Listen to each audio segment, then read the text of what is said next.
Hi, Thursday, August 4th, 2016. Monaco 64 here, home of alternative economics and contrarian views.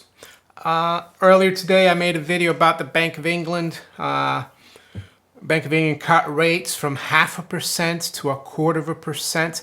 It's the first cut in 7 years. But it's the lowest rate since 1694 when the Bank of England was founded. So 322-year low in interest rates for the Bank of England. And interesting because a few days ago I watched a video and Alan Greenspan was speaking about interest rates. And he said that, prior to '08, the Bank of England rate, which, is recorded, the discount rate is recorded back to 1694, was always between 5 and 10%. It never really fluctuated from those levels. So the fact that we've been for, 8 years now near zero is something exceptional. And a lot of people who haven't been around as long as I have, a lot of young people starting to work or at university now, they think that things are normal, that, zero interest rates and money printing is normal. But it's not, We've never been in this kind of monetary situation before. And things, a lot of people, like Green Mountain, out there, he subscribes to my channel and he watches my stuff, but he's always like kind of making fun of the views I put through. But what I have to say is that, yes, the world still is the same. The sun's shining, the flowers are blossoming, the grass is growing, it's raining, or it's sunshine. Everything's normal. But under the surface, the monetary system is deeply, deeply in trouble, in my opinion. And the fact that the Bank of England actually is gone back and cut rates and actually restarted quantitative easing. They'd stopped at 375 billion a few years ago, and now they've started again. So they've added another 60 billion to buy government bonds to keep interest rates low. Could that be because, the government is insolvent? Of course it is. The government can't afford to pay off its debts. The economy is not strong enough. The jobs that are being created are part-time or zero-hour jobs, and people are not paying enough tax to cover government spending.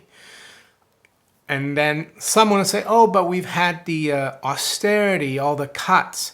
But people don't understand that the cuts that George Osborne made when he came to power with the coalition in 2010, there were cuts to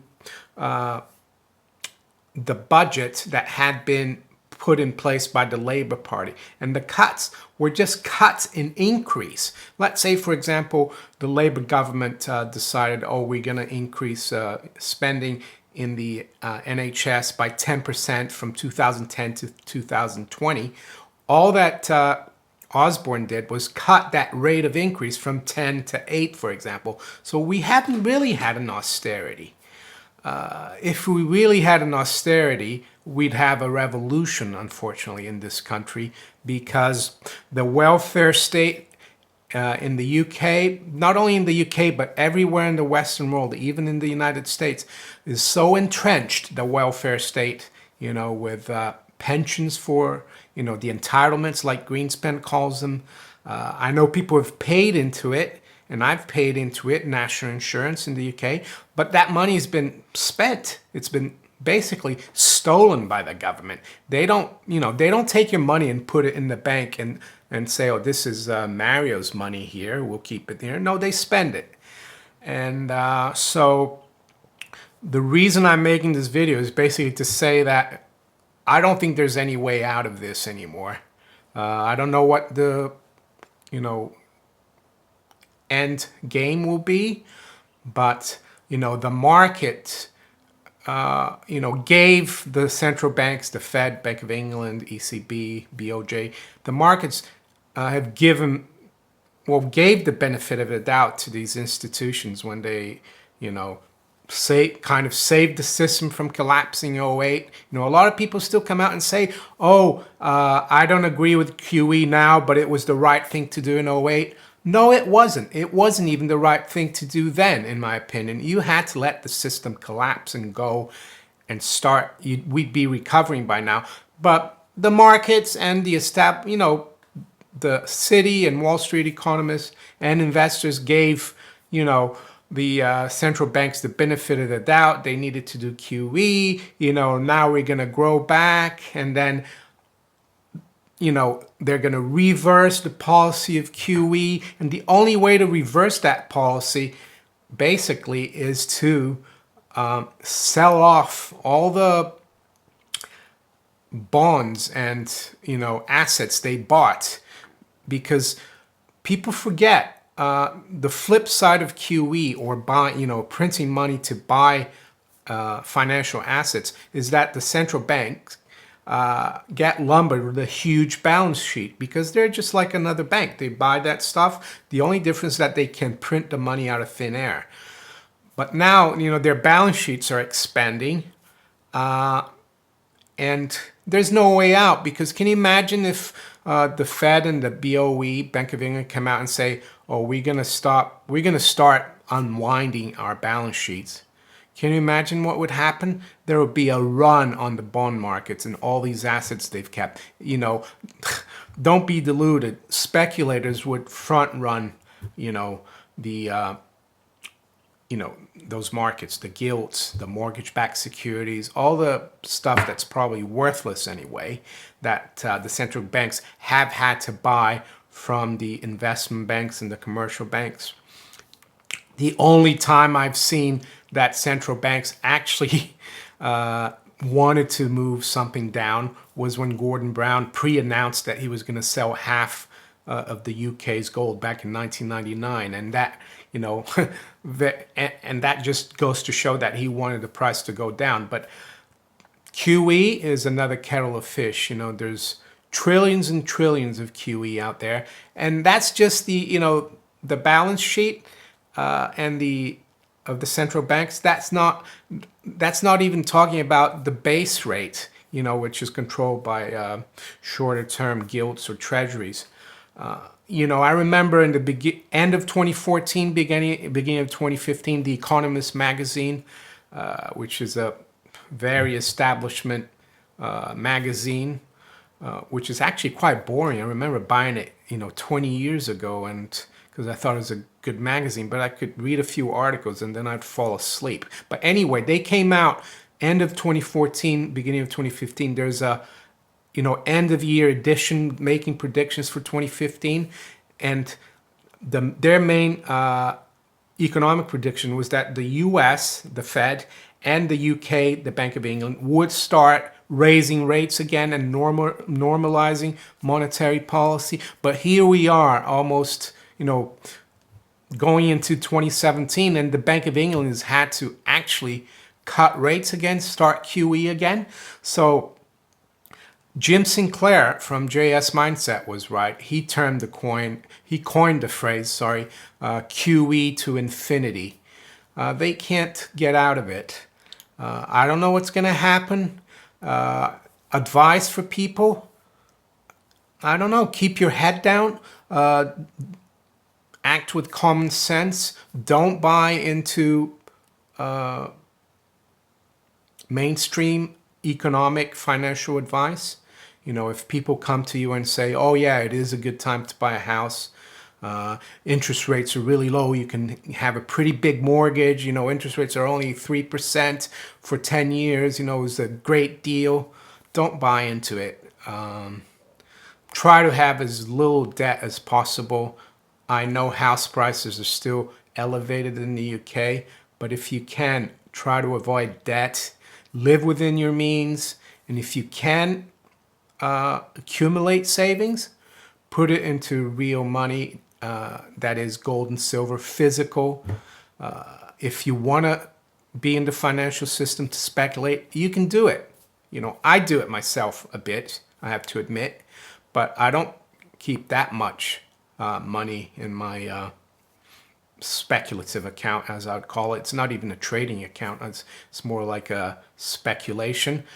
But yeah, as Jim Sinclair as well said, get out of the system, or GOTS, G-O-T-T-S, because the situation in which we are in right now is totally unprecedented. They've used Brexit as an excuse, you know, for the pound dropping and for the coming recession. They're blaming it all on Brexit, but I think they've used it as an excuse. They knew, you know, the people who run things, that things were getting bad, and you know, and that's why, in my opinion, David Cameron called for the referendum, you know, a year and a half before he had to, because he said he would call it before the, you know, by the end of 2017. They knew something was up economically. You know, the pound had been dropping since 2014 from like 170 down to like 145 prior to the announcement of the referendum. And I don't know what the U.S. as well. I think the Fed is totally deluded. The reason they keep talking about raising rates and they never do it is because they have to keep pretending that everything's fine. What I think might happen in the U.S., you know, it will be related to the elections in November. I'm not predicting anything, but they'll use that or something else as an excuse and say, oh, our economy is, you know, gone to the dogs, but it's never really recovered. It's been a phony, false recovery. You know, it's been the recovery of asset prices. If you look at the great majority of the public, you know, their wages have been going down, you know, their full-time jobs have become part-time jobs because of Obamacare in the US. Here in the UK, very few people have gotten, you know, jobs that pay you benefits and pensions. A lot of these jobs that have been created are low-paying jobs, zero-hour jobs. So yeah, that's all I wanted to talk about, really. I think it's quite a... I know it's just the Bank of England and they decided to do this today, but I think it's very significant. It's proof that the central banks are cornered and there's no way out. To be honest with you, you know, I don't know how it's going to pan out, but it won't be good. Everything has got a consequence. You know, there's no such thing as a free lunch. You know, you can't create artificial or phony wealth and not expect it to backfire. It's just the law of nature, and we're still human beings. And, you know, we have emotions, you know, we're not machines. And yeah, and nothing's changed. You know, we're just as fallible as the French from, you know, the 1790s, just as fallible as the Romans 2,000 years ago. So yeah, just be careful, I would say. I don't want to be pessimistic. I'm just being realistic. People still got to live their lives, but just, you know, just kind of a heads up.